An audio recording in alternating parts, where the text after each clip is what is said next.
So here's my Adams County, Iowa website. And this is the main web page where you'll be able to see the driver practice test, the job opportunities basically that are offered in this county, and some of those quick links right here, quick links that will allow them to the first time visitors or any visitors to kind of get to those quickly. And we have the latest news and community event, and mostly I was doing that to help the community to connect better as well with the county and be able to access the information that they need. And now we're going to go to the driver license.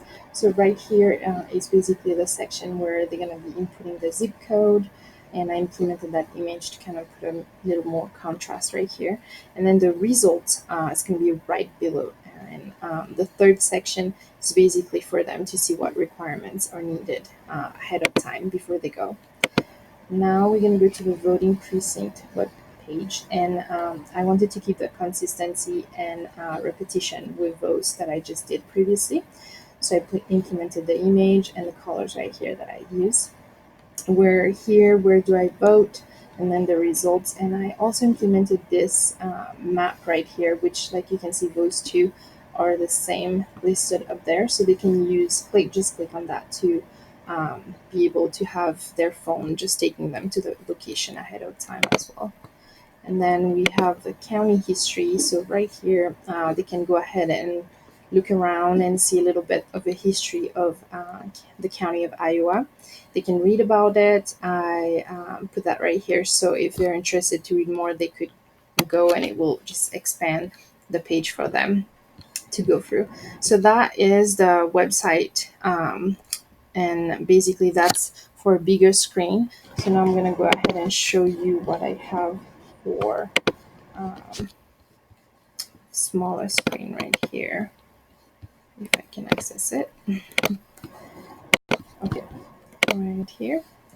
So this right here is basically the home page for it, and like we talked earlier, so I implemented this right here to move around these two options that I had. And we have the latest news, and like I implemented that as well, so it's not too long for my audience to kind of go through. We have the events that's happening in the footer right here. And then let's go ahead and move around and see. So right here I wanted to change it a little bit for the mobile version, so it's not too much pictures in it, and it's kind of easier to get. So as it's going to be closer to the eye, so it's going to be easier to see, and that's the first thing they would see. So they can put their zip code, and then that would just pop up the results right here. And like I said earlier, the test requirements are right here. And voting precinct, I kept the same repetition here and consistency for the mobile version. And like I said again, this is something that's going to help them on this side right here. And then let's look at the history. So I just implemented that for them to just go and browse around, and same as here, they can just click and kind of read a little bit over. And I think that basically mainly this website is really good for people to connect with the community, to be able to get what they need, but also I feel like it's really important to know what's happening, especially if you have a family. You can see the events that they offer and everything like that, and also be able to connect with the latest news. That's what's happening basically in where you live. So that is all that I have for today, and thank you for watching.